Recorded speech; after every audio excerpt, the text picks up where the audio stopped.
beneath the ground. Even the current inhabitants, long sheltered from the outside world, still hunt and gather as their ancestors did. And for Lara Croft, a person intent on escaping her past, this is not a comforting place. But in her pursuit of supernatural artifacts, go here she must.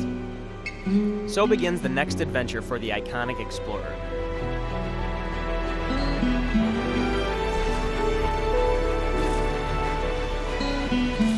In 2013's Tomb Raider reboot, developer Crystal Dynamics thrust Lara into danger against her will, marooning her on a strange island with even stranger secrets. In Rise of the Tomb Raider, she's running headlong into the fray at her own pace, seeking the key to eternal life.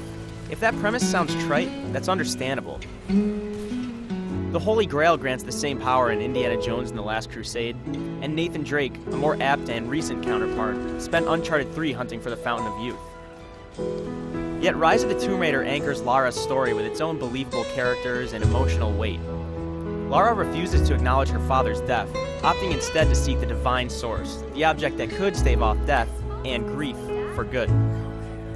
Crystal Dynamics doesn't use magic as a storytelling crutch, though. It injects mystical elements in a way that makes sense within the world they occupy. And on the other hand, as a third-person adventure game, Rise of the Tomb Raider excels.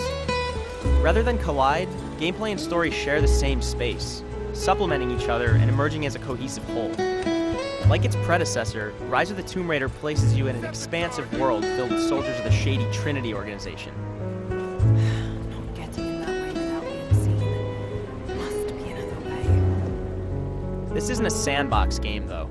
Subsequent areas are gated by ability unlocks. You gain certain items to reach new self-contained zones in the story, but can also return to older areas with newfound abilities. By navigating 3 separate skill trees, you can build Lara however you want, as long as it fits your playstyle. The resulting backtracking is rewarding, too. It highlights just how much Lara has improved in the meantime.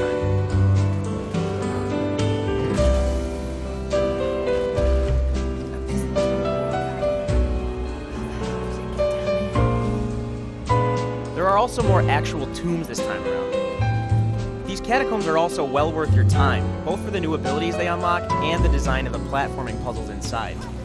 You alter water levels, operate pulleys, and shatter icy barriers, all the while working toward improvements to Lara's climbing, hunting, and fighting skills.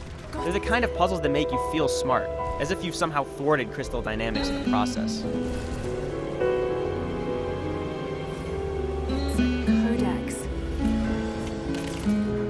And in your fight against enemy soldiers and nature itself, you also gather resources for healing salves and special ammunition. When stranded in the wilderness with few supplies and little on her back, Lara relies on nature for survival. Unfortunately, this process becomes tedious after only a short time. It devolves into a constant process of pressing the same button on identical trees and bushes and dead rabbits over and over again. Rise of the Tomb Raider's world is stunning, but I was often too distracted by the repetitive abundance of resources on an otherwise beautiful canvas. But gathering is part of the overall improvement process, and it makes sense in this harsh landscape Lara treks through.